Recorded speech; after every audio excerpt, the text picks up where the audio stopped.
The Israelis and Palestinians are blaming each other for the explosion at the hospital in Gaza that killed hundreds of people. Chief Foreign Correspondent Ian Pannell is in Tel Aviv tracking the latest developments. Good morning, Ian. Yeah, good morning, Michael. You know, I've been reporting from this region for decades. I don't think I can remember a more dangerous time. This is a region that is absolutely seething and feels on the brink. Across the border in Gaza, you've got death, destruction, and now this terrible incident. Serious questions about who committed this atrocity and exactly what happened, how many people really died there.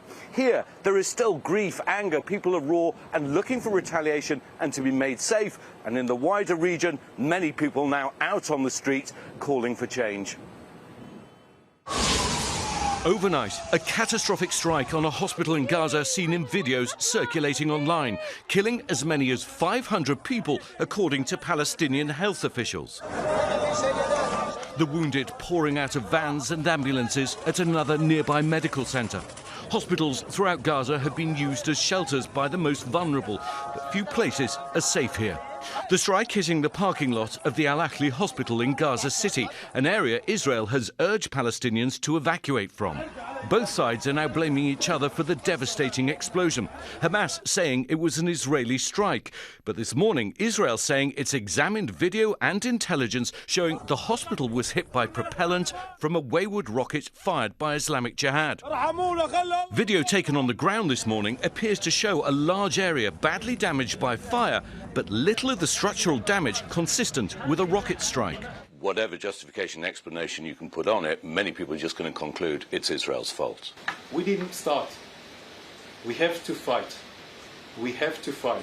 This morning, President Biden speaking shortly after landing in Israel, saying that from the evidence presented so far, it appears that Israel wasn't responsible for the attack. I can confirm that an analysis of the IDF operational systems indicates that a barrage of rockets was fired by terrorists in Gaza, passing in close proximity to the Al Ahli Al Maadi hospital in Gaza at the time it was hit. But news of the explosion spreading like wildfire throughout the region. Palestinian leader Mahmoud Abbas declaring 3 days of mourning. Hezbollah, the militant group backed by Iran in Lebanon, calling for a day of rage.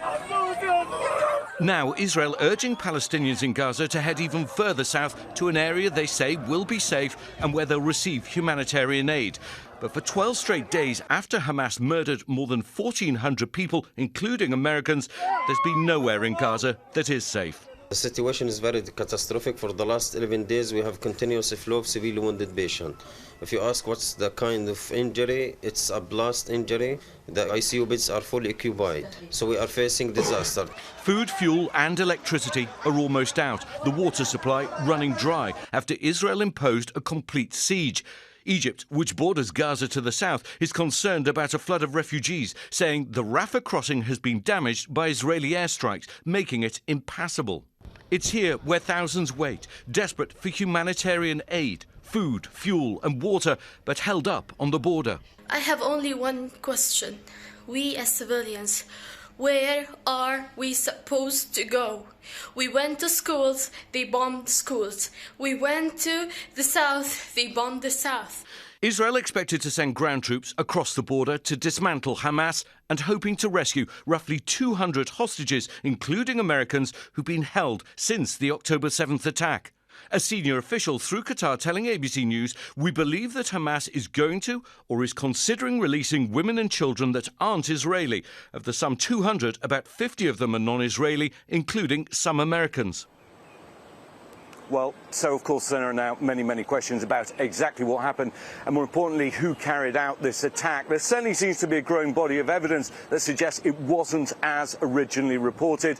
But up to a certain extent that isn't going to matter. The court of public opinion has already ruled. We've seen the protests that have taken place across the region and in the outer world, these angry protests. And for Israel it puts them in a very difficult position because they know that they have to respond to what happened here. They know that they have to remove the threat from Hamas. But they're now going to come under immense pressure from the allies, from their closest friends, to perhaps moderate their plans because of what's happened there and because of the reaction around the region. Really devastating and very dangerous times. Robin? Very much so. And as you said, Ian, we appreciate it, but there are more fears of a wider war breaking out in the region. Well, hey there. there, GMA fans. Robin Roberts here. Thanks for checking out our YouTube channel. Lots of great stuff here. So go on, click the subscribe button right over here to get more of awesome videos and content from GMA every day, anytime. We thank you for watching, and we'll see you in the morning on GMA.